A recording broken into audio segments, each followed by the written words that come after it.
छत्रपती शिवाजी महाराज कथा। छत्रपती शिवाजी महाराज हे भारतीय इतिहासातील एक महान, तेजस्वी आणि अद्वितीय योद्धा राजा होते। त्यांची कथा ही शौर्य, स्वराज्य, धर्मनिष्ठा आणि लोककल्याण यांचा संगम आहे। खाली त्यांच्या जीवनाची एक प्रेरणादायी कथा संक्षिप्त रूपात सांगितली आहे। शिवाजी महाराजांचा जन्म आणि बालपण। शिवाजी महाराजांचा जन्म 19 फेब्रुवारी 1630 रोजी शिवनेरी किल्ल्यावर झाला। त्यांचे वडील शहाजी राजे भोसले हे विजयनगर व नंतर आदिलशाही दरबारात सेनापती होते, तर आई जिजाबाई ही धर्मनिष्ठ, बुद्धिमान आणि मुलाला राम शिवाजी सारखा बनवणारी माता होती। जिजाबाईंनी लहानपणापासूनच शिवाला रामायण, महाभारत आणि संतांचा प्रभाव दिला, त्यामुळे त्यांच्यात धर्मभावना, न्यायबुद्धी आणि स्वराज्याची बीज रुजली। स्वराज्याची शपथ। रायगडच्या डोंगरात 1645 मध्ये वयाच्या 15व्या वर्षी शिवाजी महाराजांनी स्वराज्य हा माझा जन्मसिद्ध हक्क आहे आणि तो मी मिळवणारच अशी शपथ रायरेश्वर मंदिरात घेतली। यानंतर त्यांनी मावळ्यांच्या मदतीने छोटे किल्ले जिंकण्यास सुरुवात केली, तोरणा, राजगड, सिंहगड इत्यादी। छोटी स्वराज्याची सुरुवात। शिवाजी महाराजांनी फार कमी वयात अनेक किल्ले जिंकले।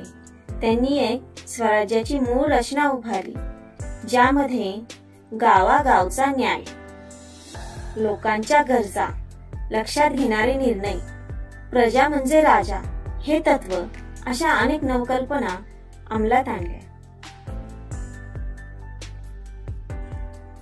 अफजल खान वध।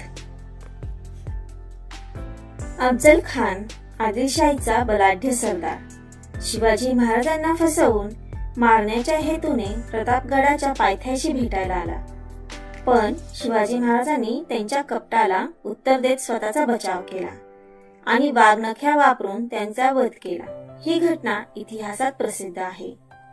शिवाजींचा आग्र्याहून पळ। मुघल बादशाह औरंगजेबने शिवाजी महाराजांना आग्र्याला बोलावले आणि त्यांना कैद केले, पण शिवाजी महाराज आणि संभाजी महाराज फळांची टोपली करून बाहेर पडले आणि आग्र्याहून यशस्वी पळून गेले। ही एक चतुर आणि धाडसी घटना होती। राज्याभिषेक। 1674 साली रायगडावर मोठ्या समारंभात छत्रपती शिवाजी महाराजांचा राज्याभिषेक झाला। ते हिंदवी स्वराज्याचे अधिकृत राजा झाले। ही घटना संपूर्ण भारतात प्रेरणादायी ठरली। शिवाजी महाराजांची वैशिष्ट्ये। धर्मनिरपेक्ष आणि सहिष्णू।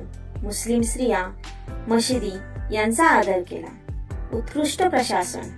अष्टप्रधान मंडळ, न्यायव्यवस्था, शिस्तबद्ध सैन्य, लोकहितकारी राजा, प्रजेला कधीही त्रास होणार नाही याची दक्षता, गनिमी कावा, छापामार युद्धतंत्रात पारंगत। मृत्यू। शिवाजी महाराजांचा मृत्यू 3 एप्रिल 1680 रोजी झाला, पण त्यांची आठवण त्यांच्या कार्यामुळे आजही प्रत्येक भारतीयाच्या हृदयात जिवंत आहे। शेवटी शिवाजी महाराज हे केवळ एक राजा नव्हते, तर एक विचार होते, एक प्रेरणा होती। आजही त्यांच्या कार्यातून आणि विचारातून नवीन भारत घडवण्याची प्रेरणा मिळते। जय भवानी, जय शिवाजी। धन्यवाद।